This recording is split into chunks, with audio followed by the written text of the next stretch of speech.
말씀은 누가복음 12장 49절부터입니다.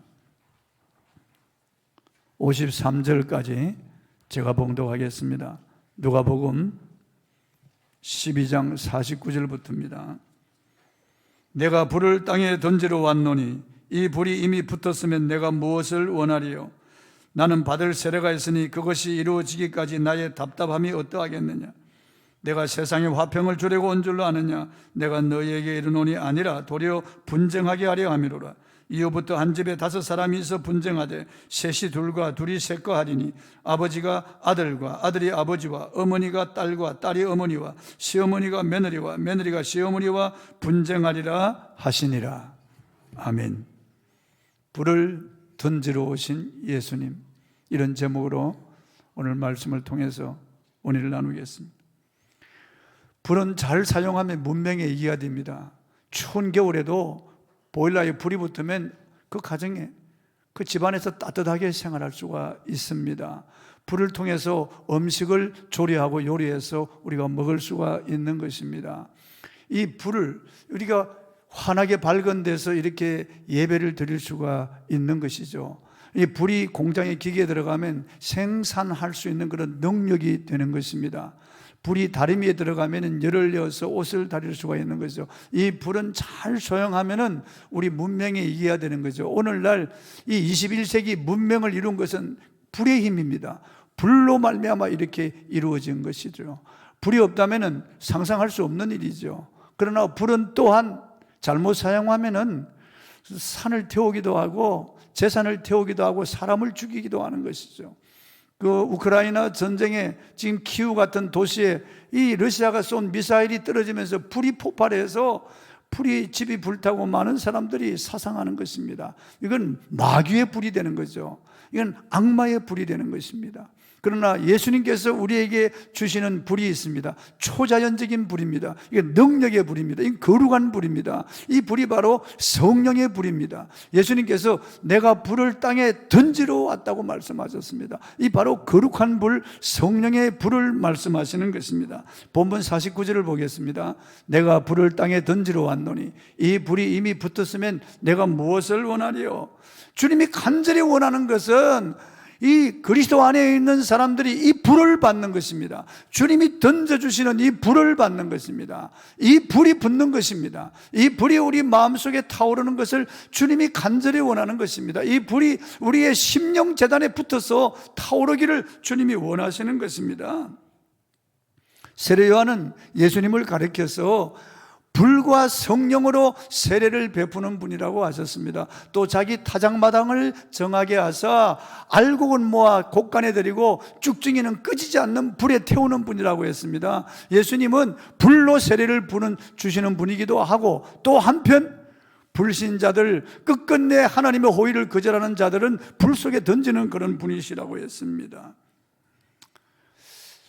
오순절날 마가 요한의 다락방에 성령의 불이 임하였습니다. 사도행전 2장 1절로 4절에 보면은 오순절날이 이미 이름에 그들이 다 같이 한 곳에 모였더니 호련히 하늘로부터 급하고 강한 바람 같은 소리가 저희 앉은 온 집에 가득하며 불의 해같이 갈라지는 것이 각 사람의 머리 위에 임하여 보이더니 저희가 다 성령의 충만함을 받고 성령의 말하게 하심을 따라 각기 다른 언어들로 말하기를 시작하니라고 기록하고 있습니다. 성령의 불이 마가 요한의 다락방에 임한 것입니다.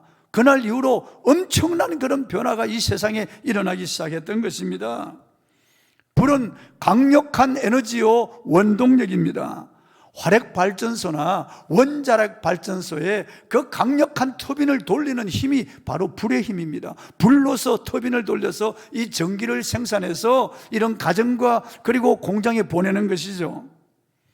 위성이나 우주정거장에 사람을 보내거나 아니면 물품이나 부품을 보낼 때 이 로켓에 실어서 보내는데 로켓에 산소가 타는 강력한 분사 추진의 힘을 이용해서 그 로켓가 대기권을 뚫고 올라가서 우주정거장까지 가는 것입니다. 저 화성이나 목성까지 가는 것도 바로 불의 힘으로, 그 추진력으로 가는 것입니다.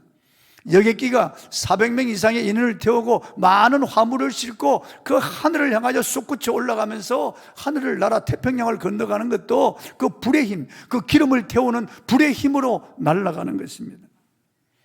마찬가지로 성령의 불은 강력한 그런 능력이 있습니다. 거룩한 그런 에너지입니다. 성령의 불을 받은 제자들은 놀랍게 변화가 되었습니다. 유대의 교권주의자들 그리고 로마의 박해에도 불구하고 그들은 담대히 나가서 복음을 전했던 것입니다. 예수님이 잡히시는 날 밤에 다 도망갔던 겁쟁이 제자들 그리고 부인하고 저주했던 이런 제자들이었지만은 그들이 성령의 불을 받고 난 다음에 놀랍게 변화가 된 겁니다. 문을 박차고 나가서 예루살렘에 모인 순례자들에게 담대하게 복음을 전했던 겁니다. 사내들인 서서리 시풀은 그런 공회원 앞에서 오늘로 말하면 국회의원인데 그들에게 담대히 복음을 전하고 왕이나 총독 앞에 가서도 담대하게 복음을 전할 수 있었던 것입니다.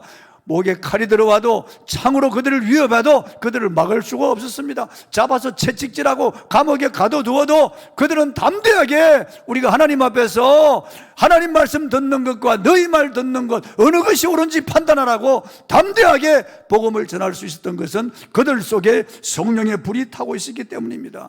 세상의 어떤 위협이나 폭력이나 그리고 죽음까지도 그들을 막을 수가 없었던 것입니다. 조금도 두려워하지 아니하고 기쁨으로 즐거움으로 복음을 전할 수 있었던 것은 그들 속에 성령의 불이 타고 있었기 때문입니다. 또 불은 어둠을 물러가게 하고 밝게 합니다. 성령의 불을 받기 전 제자들은 어둠이었습니다. 예수님이 말씀을 해도 그들은 이해하지를 못했어요.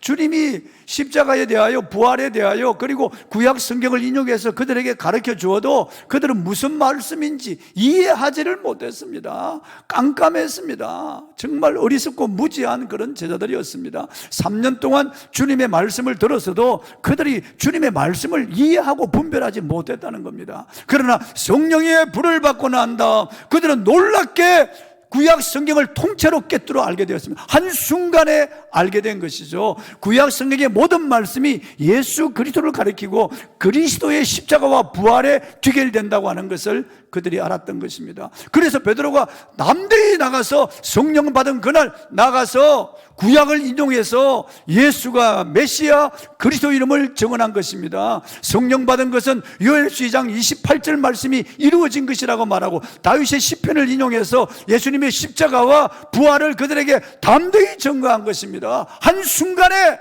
예수 그리스도가 누군지 알게 된 거죠. 조금 전에 우리 헤세드 찬양단이 불렀던 찬양대로 참 하나님과 예수 그리스도를 아는 것이 영생인데 참 하나님과 예수 그리스도를 아는 지식이 성령의 불을 받고 그들에게 임한 것입니다. 그전에까지는 어둠이었어요. 몰랐어요. 저도 1년 동안 교회 나가도 설교를 들어도 무슨 말씀인지 이해가 안 되었어요. 설교를 듣고 예배 1시간, 예배 시간 그 자리에 앉아 있었을 뿐인지 무슨 말씀인지 이해가 되지 않았고 남는 것이 아무것도 없었습니다. 그러나 제가 오살리 기도원에 가서 기도하는 가운데 성령의 불을 받고 난 다음 한순간에 성경이 믿어진 거예요. 창세기부터 계시록까지 완전히 다 믿어지고 성경 말씀이 정말 송이꿀처럼 달게 나에게 다가왔습니다. 눈물 속에 성경을 읽게 되고 말씀을 들어도 다 이해가 된 것입니다. 한순간에 성령의 불을 받으니까 알게 되는 거죠. 확 알게 되는 거죠. 전기불이 들어오면 어둠이 삽시간에 물러가는 것처럼 사물이 눈에 확 들어오는 것처럼 하나님의 말씀이 확 들어온 것입니다. 불이 내 마음에 임했기 때문에 그렇습니다. 그리고 불은 모든 것을 깨끗하게 태웁니다. 불에 태우는 것이 완전한 소도법입니다. 불이 들어가면 더러운 것이 사라지고 정결해집니다. 불을 받으면 무엇이 죄인지 알게 됩니다. 하나님이 죄를 미워하시는 것 알게 되고 하나님이 미워하시는 것 나도 미워하게 됩니다. 전에는 죄인 줄 알면서도 끊을 힘이 없어요. 습관적으로 죄를 짓는 겁니다. 그래서 생각으로 마음으로 더러운 생각을 하게 되고 음란하게 되고 그리고 말을 해도 아주 음란하고 더러운 말을 하게 되는 거죠. 그리고 행동도 더럽게 되는 겁니다. 하지 말아야 할 짓을 하는 거죠. 미워하고 시기하고 질투하고 원망하고 다투고 수군수군하고 남을 비판하고 비난하고 헤아리고 그리고 남을 대적하는 이런 일을 하고 모함하고 무고하는 일을 하는 거죠. 이런 것들 해서는 안 될 줄 알면서도 화목해야 될 줄 알면서도 불화하고 다투는 것은 우리 안에 죄를 이길 힘이 없었기 때문에 그렇습니다. 그러나 성령의 불이 임하니까 죄가 얼마나 미워지고 죄가 더러운지 알게 되는 거죠. 그래서 주님이 미워하시는 건 나도 미워하게 되고 주님이 싫어하는 건 나도 싫어하게 되고 하나님이 하지 말라고 한 것은 하지 않을 수 있는 그런 은혜가 우리 안에 임하는 것입니다. 그래서 정직한 영이 새롭게 되고 정한 영을 하나님이 창조해 주시는 것입니다. 예수님이 바로 이 불을 땅에 던지러 오셨다고 하셨습니다. 이 능력의 불, 이 깨달아 알게 되는 지혜의 불, 이 거룩한 불, 이 죄를 이길 수 있는 이 불을 우리에게 주시려고 예수님께서 이 땅에 오신 겁니다. 마가다락방에 성령 강림함으로 이 불은 붙어서 이제 유대와 사마리아와 땅끝까지 이르게 되었고, 오늘 우리에게도 이 불이 지금 붙어서 오늘 여기 모이게 된 것입니다. 할렐루야. 예수 그리스도를 아는 지식, 그분이 참 하나님이신 것을 알게 된 저와 여러분, 성령의 불을 받았기 때문에 아는 것이에요. 성령의 불을 받았기 때문에 세상 줄을 끊고 오늘 여기 와서 하나님께 예배를 드리게 되는 것입니다. 종교개혁 이후에 요한 웨슬리의 회심의 불이 유명합니다. 1738년 5월 24일 저녁 8시 45분쯤에 존 웨슬리는 런던 올드스게이트 거리의 네틀톤 코드에 모이는 모라비안 교회 수요 집회에 참여하게 되었습니다. 그게 한 평신도가 마틴 루터의 로마서 주석 서문을 읽는데 그 말씀이 그의 마음속에 뜨겁게 다가왔습니다. 성령의 불이 그 말씀 속에 그 안에 들어오게 된 것입니다. 웨슬리의 마음속에 신앙의 불이 타올랐던 것입니다.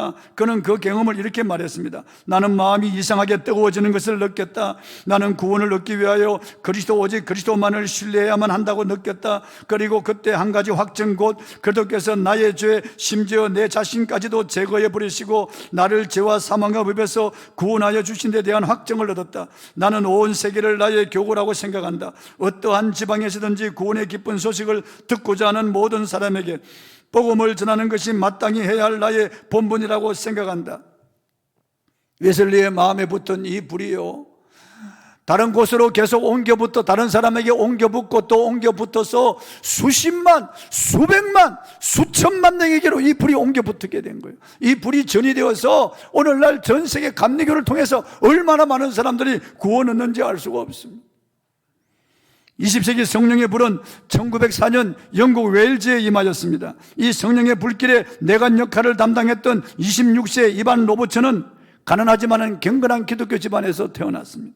이반이 12살 되던 해에 다른 소년들처럼 탄광에서 일하기 시작했으며 13세가 되던 1891년부터 자신에게 성령의 불을 내려주시고 웨일즈에 부흥을 주시기를 하나님께 간절히 기도했습니다. 그는 한밤중에도 자주 일어나서 하나님께 성령의 불을 내려달라고 기도했습니다. 1904년 10월 28일 목요일에 어느 기도회에 참석한 이반은 아침 7시경에 주여 저를 굴복시켜 주시옵소서라고 기도할 때 성령께서 이반 로버츠에게 내게 필요한 것이 바로 그것이다라고 말씀하셨습니다. 즉시 이반은 화답하여 주여 그렇습니다, 저를 굴복시켜 주시옵소서라고 외쳤습니다. 아침 9시 예배 시간에 무릎을 꿇고 계속 부르짖을 때 성령께서 그에게 임하였고 그는 성령의 불을 받았습니다. 그는 이날의 일을 다음과 같이 회상했습니다. 나는 어떤 살아있는 힘이 내 가슴 속으로 들어오는 것을 느꼈다. 이것은 자꾸만 더해갔는데 거의 터질 것 같은 지경에 이르게 되었다. 눈물과 땀이 하염없이 흘러내렸고 가슴이 끓고 있었는데 피가 솟구쳐 나오는 듯했다. 내가 굴복된 후 평강의 물결이 물밀듯 밀려왔으며 심판날에 멸망당할 영혼들에 대한 연민에 휩싸여 눈물을 흘렸다. 이 순간 이반은 13년 동안이나 하나님께 성령의 불을 내려달라고 간구했던 그 기도의 응답이 그에게 임하여 그가 성령의 불을 받았던 것입니다. 그의 모교인 모리아 교회 가서 담임 목사님에게 제가 성도들에게 할 말이 있습니다, 제발 단에 세워주십시오라고 할 때 그 목사님은 수요 예배 후에 너의 말을 들으려고 하는 사람이 있으면은 그때 허락하겠다고 그랬습니다. 수요 예배 성도들이 얼마나 모일까요? 그리고 예배가 끝나서 돌아가는데 이 광부 탄광촌에 있는 이 청년의 말을 들으려고 하는 사람이 몇 명이나 남았을까요? 적은 소수의 무리가 그곳에 남았고 담임 목사는 저 뒤에 앉아 있었습니다. 리반 로버츠가 나가서 눈물을 흘리며 하는 말이 교회를 꺾어서 그리스도가 드러나게 해야 됩니다. 여인이 옥합을 곁들여 그 향유를 예수님의 머리 위에 부어서 예수님의 예배를 준비했듯, 예수님의 장사를 준비했듯이, 향기가 진동했듯이 우리 자신을 꺾어서 그리스도가 드러나게 해야 되겠습니다. 우리 자신을 꺾어서 세상에 그리스도를 드러내야 되겠습니다. 그럴 때 그 안에 있던 사람들이 다 성령의 불을 받은 거예요. 통곡 소리가 끊임없이 이어졌고 담임 목사도 온 성도들이 통곡하기 시작했습니다. 그래서 이 성령의 불이 웨일즈 지방에 붙어나가기 시작해서 불과 얼마 안 가서 10만 명이 주님께로 돌아와요. 5개월 만에 10만 명이 주님께로 돌아오게 되었습니다. 이 불이 인도로 붙어서 인도 북부 지방으로, 중국으로, 그리고 우리 조선반도로 건너와서 1907년에 평양 장대인 교회 길순주 목사를 중심으로 해서 모인 기도회에 이 성령의 불이 떨어진 것입니다. 그래서 조선반도에 불이 붙어 나가고 오늘 저와 여러분이 이 자리에 있는 것도 바로 리반 로버츠에 붙은 성령의 불이 번져서 여기까지 오게 된 것을 믿으시기 바랍니다. 이 불이 우리의 심령 가운데 타올라야 됩니다. 레위기 6장 13절을 읽어보겠습니다.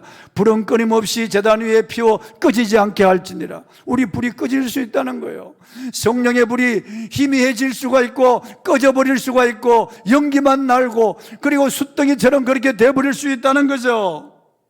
성령의 불은 하나님의 은혜로만 만들 수 있는 이런 불입니다.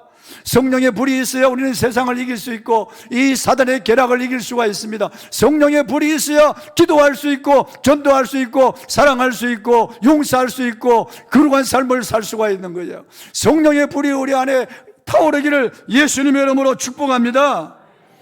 하나님께서 각자에게 주시는 은혜의 선물이에요. 이 놀라운 그런 불이에요. 이 불을 받으면 행복합니다.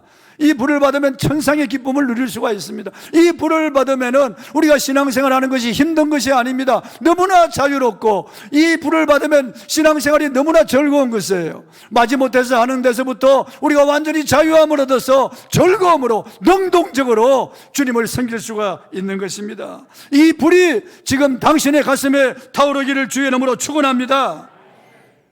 과거에 불을 받았지만 불이 꺼진 분들이 있잖아요. 과거에 불을 받았지만은 지금 현재 불이 사그라들어서 겨우 불씨만 남아있는 그런 분들이 있잖아요. 다시 훅 불어서 성령의 불이 타올라야 됩니다. 다시 한번 우리의 심령재단에 우리의 마음 가운데 성령의 불이 타올라야 됩니다. 약한 세상에서 이 마지막 시대를 살아가는 이 사악하고 이 패역한 세대에서 우리가 구원의 복음을 전가하기 위해서 성령불을 받아야 되는 것입니다.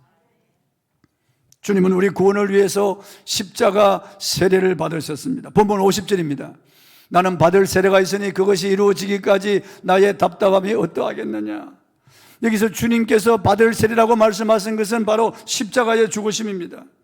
예수님의 목표는 오직 십자가였습니다. 우리 예수님은 창세전에 아버지와 성령과 함께 이 십자가를 이미 작정해 놓으셨습니다. 어느 한순간 우연히 십자가가 세워진 것이 아닙니다. 세상을 창조하기도 전에 이미 아버지께서 다 계획해 놓으신 것입니다. 그 십자가를 통해서 저와 여러분을 구원하실 그런 계획을 이미 창세전에 그리스도 안에서 이미 세워놓았다고 말씀하고 있습니다.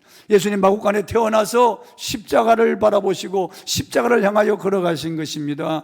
예수님께서 제자들과 함께 예루살렘을 향하여 올라가면서 굳게 결심하시고 십자가를 말씀하셨다고 말씀하고 있습니다. 십자가를 지시고 죽어야 할 것을 말씀하셨습니다.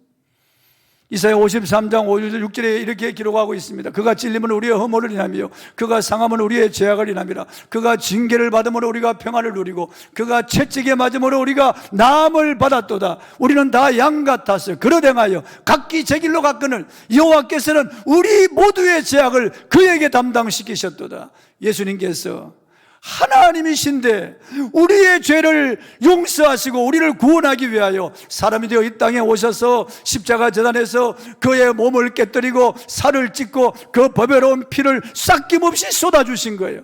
그 피가 아니면은 우린 죄에서 벗어날 수 없기 때문에 인간의 심오한 철학을 알아도 어떤 종교를 신봉해도 우리가 아무리 윤리 도덕적으로 깨끗해도 그 피가 아니면은 구원받을 수 없기 때문에 그 피를 쏟아주신 거예요. 제가 이번에 미얀마에 가서 우리 선교사들에게 예수 그리스도의 보혈의 능력에 대해서 증거했습니다. 이 복음이 얼마나 능력이 있는지, 십자가 피의 복음이 얼마나 능력이 있는지 말이죠.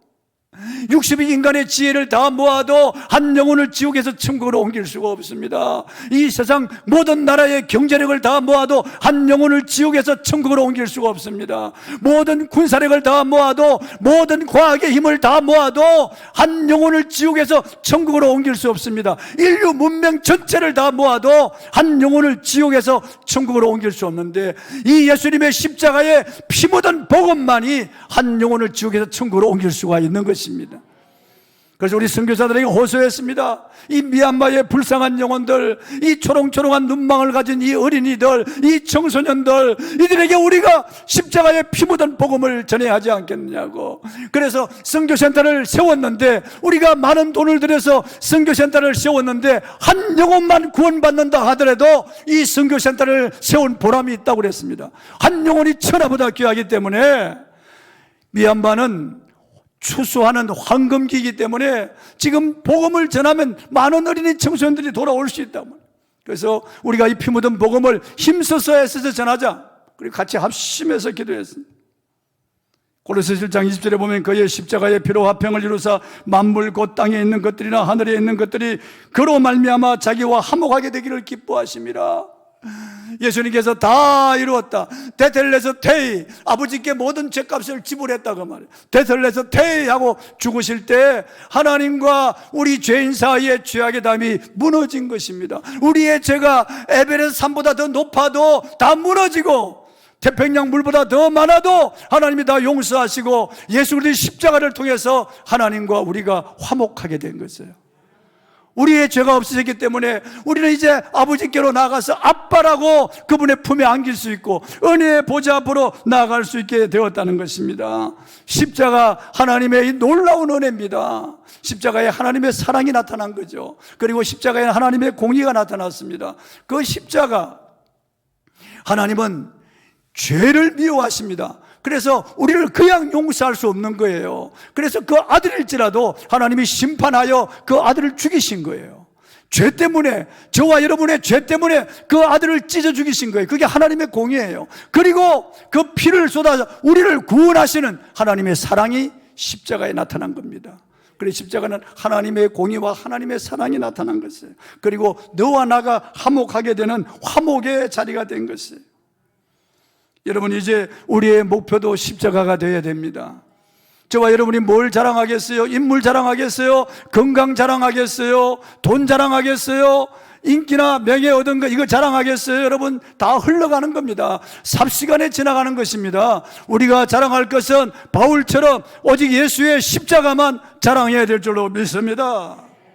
왜냐하면 십자가 아니면 구원이 없기 때문에 그렇습니다. 다른 길이 없기 때문에 그렇습니다. 악마는 포스트 모더니즘, 종교다원주의, 다른 종교를 믿어도 구원이 있을 것이라고 이렇게 속삭입니다. 천만에요.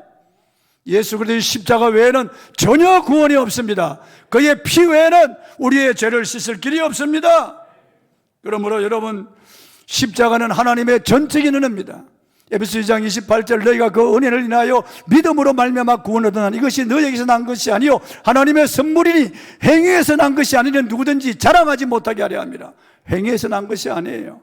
십자가는 전적인 하나님의 은혜고 하나님이 100% 다 하신 거예요. 우리는 믿기만 하면 구원해 주시는 것입니다.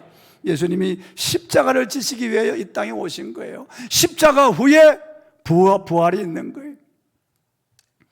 십자가 이 복음이 들어가는 곳에는 어쩔 수 없이 분쟁이 있습니다. 본문 51절입니다. 읽어보겠습니다. 내가 세상에 화평을 주려고 온 줄로 아느냐? 내가 너에게 이르노니 아니라 도리어 분쟁하게 하려 함이라. 물론 예수님은 평화의 왕이시고 예수님은 이 땅에 평화를 심기 위해서 오신 분입니다. 예수님은 우리와 하나님 아버지 사이를 화목하게 하시고 너와 나를 화목하게 하신 분입니다. 그러나 예수 그리스도의 이 평화의 복음이 들어가는 곳에는 악한 마귀가 거부하거든요. 하나님 나라가, 우리가 하나님 나라가 임하여서 우리 가족들에는 아직 하나님의 나라가 임하지 않았다면은 거부하는 거예요. 박해가 시작되는 것이죠. 그래서 이 말씀은 전도와 관련이 있고 선교적 차원에서 이해해야 되는 말씀입니다. 이 세상 사람들은 어두움입니다. 사단의 왕국에 속해 있는 것입니다. 하나님 나라가 들어오면 충돌은 불가피합니다. 그래서 십자가 이 복음이 빛이기 때문에 어두움이 거부하는 거예요. 그래서 그가 속한 가정이나 단체에서 박해를 받을 수가 있습니다. 사단이 집요하게 방해하고 대적하기 때문에 그렇습니다. 복음 외에 전에 구원이 없다고 하는 것을 마귀가 알기 때문에 이 복음이 들어오는 것을 거부하는 거예요. 그 중동 같은 데서는 가족이 예수 믿으면 가족이 죽이는 거예요. 가족이 죽이는 거예요. 저 북한에도 마찬가지예요. 성경책이 발견되면은 그 가정에 그 엄청난 그런 박해가 주어지는 거예요. 총살시키고 공개 처형을 하는 겁니다. 그리고 강제 정치범 수용소로 보내는 거죠. 이 복음을 방해하는 것들이 얼마나 많이 있는지 모릅니다. 우리 한국 초기에 이 복음이 들어올 때요, 저 전라남도 신안에 문중경이라고 하는 여자 결혼했지만은 그 소박을 받습니다. 이 복음 때문에요. 그냥 이혼을 당하는 거예요. 그래도 이 복음을 포기하지 않습니다. 그래서 오늘날 신안이 이렇게 복음화된 거예요. 이 문중경 전도사 때문에 그렇게 된 겁니다. 어떤 며느리는 교회 갔다 오면은요, 그 시어머니가 성경책을 뺏어가지고 불에 던져버리고 태우고요, 며느리 머리채를 잡고 아궁이 속에 집어넣고 그렇게 박해를 했는데요, 그래도 포기하지 않았어요. 그래서 끝끝내 남편을 예수 믿게 하고 자식들 다 예수 믿게 했습니다. 그렇게 박해하던 시어머니도 결국은 예수를 믿고 죽는 거예요. 그래서 복음은 타협이 없습니다. 다른 종교에서 왜 기독교인들은 그렇게 배타적이냐, 너희들만 구원이 있다고 그러냐 말이야. 다른 종교들은 그렇게 집요하게 그렇게 전하지 않는다. 왜냐하면 복음만이 구원이 있기 때문에 그렇습니다. 여러분, 타협할 수가 없는 거예요. 세상 종교들은 이런저런 종교도 다 좋은 것입니다. 그럼요, 자기 마음대로 믿을 수 있는 권리가 있는 거죠. 자유입니다. 그럽니다. 그러나 우리는 그렇지 않습니다. 십자가 외에는 구원이 없습니다. 예수 그리스도 외에는 구원이 없습니다. 예수의 피만이 우리의 죄를 씻는 능력입니다. 그러니까 분쟁이 일어나는 거예요. 어쩔 수 없이 분쟁이 일어나는 거예요. 본문 52절 53절입니다. 읽어보겠습니다. 이후부터 한 집에서 5사람이 있어 분쟁하되 셋이 둘과 둘이 셋과 하리니 아버지가 아들과 아들이 아버지와 어머니와 딸과 딸이 어머니와 시어머니가 며느리와 며느리가 시어머니와 분쟁하리라 하시니라. 믿음은 적당하게 맞춰줄 수가 없습니다. 맞춰주면 죽는 것입니다. 예수 믿는 것 때문에 부모 자식 간에 부부 사이에 불화가 생기기도 합니다. 예수 십자가를 택하면 가정이 깨질 수도 있습니다. 그렇다고 가정을 택하면 영원한 생명을 잃게 되는 것입니다. 지금은 가족들이 몰라서 그렇고 어둠에 속하 있기 때문에 그렇게 방해하고 박해하지만은 내가 끝끝내 십자가 붙들고 있으면은 가정을 구원할 수가 있는 것입니다. 그러므로 당장 분쟁이 일어난다고 두려워하면 안 돼요. 예수님은 하나님 나라의 백성이 되기 위해서는 세상과 잠시 불화하더라도 사탄의 세력 밑에서 있어서는 안 된다고 단호하게 말씀하시는 거예요. 아무든지 나를 따라오거든 자기를 부인하고 자기 십자가를 지고 나를 쫓을 것이라고 말씀하셨습니다. 그러므로 여러분, 내가 죽고 그리스도로 살아야 되는 것입니다.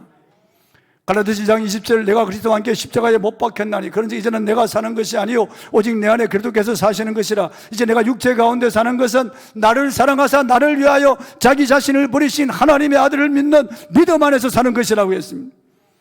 갈라디아서 5장 24절에는 그리스도 예수의 사람은 그 육체와 함께 정과 욕심을 십자가에 못 박았느니라. 그러므로 그리스도와 함께, 그리스도가 내 안에 계시고 내가 그리스도와 함께 산다는 이 믿음을 가지고 있으면은 분쟁이 일어나더라도 우리 이길 수가 있는 것입니다. 성령과 성령으로 충만함을 받으면 이길 수가 있어. 가족들의 반대, 주변 단체의 여러 가지 반대에 부딪혀서 천국을 포기하면은 나도 멸망의 길로 들어가고 그들도 멸망의 길로 들어가는 것입니다. 예수께서 이렇게 말씀하셨습니다. 요한복음 15장 9절입니다. 읽어보겠습니다. 너희가 세상에 속하였으면 세상이 자기의 것을 사랑할 것이나 너희는 세상에 속한 자가 아니요 도리어 내가 너희를 세상에서 택하였기 때문에 세상이 너희를 미워하느니라. 여러분, 기독교에 대해서 세상은 호감을 가지지 않습니다. 언제나 박해하고 언제나 반대했습니다. 왜냐하면 진리이기 때문에 그렇습니다. 피 묻은 복음이기 때문에, 하나님의 놀라운 사랑이고 성령의 핵폭탄이기 때문에, 마귀가 이걸 싫어하기 때문에 세상 사람들 싫어하는 거예요. 기독교에 대해서 끊임없이 비난하고 조금만 무슨 문제가 터지면은 댓글 달아서 계속 공격하는 거예요.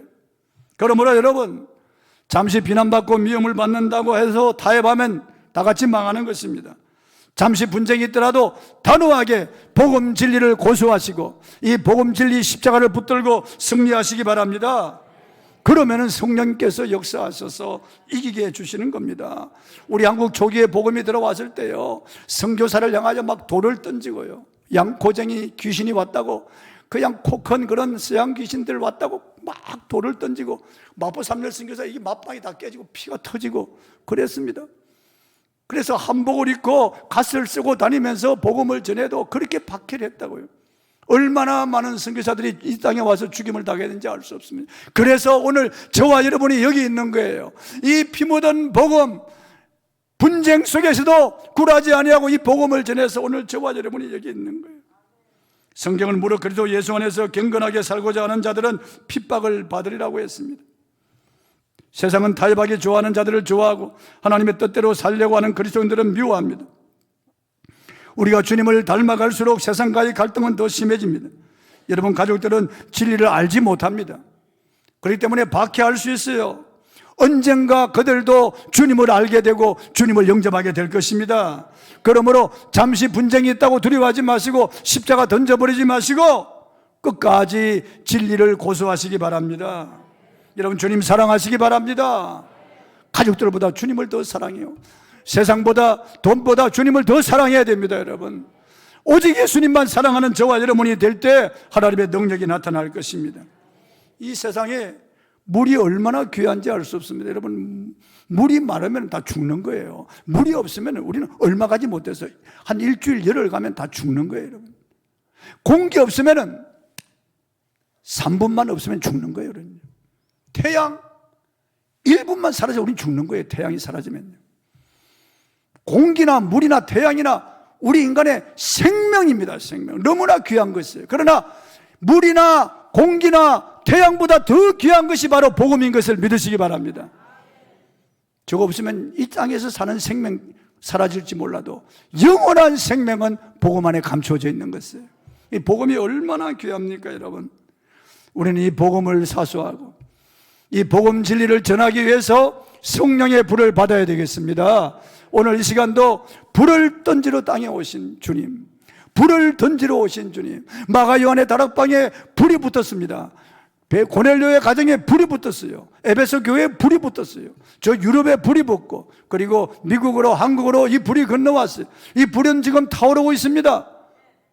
전에 불이 붙었다 꺼진 분들 다시 불을 붙여야 되겠어요.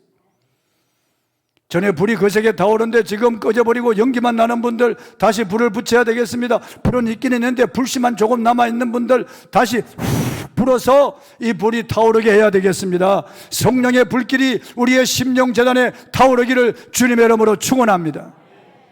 찬송하고 기도하겠습니다.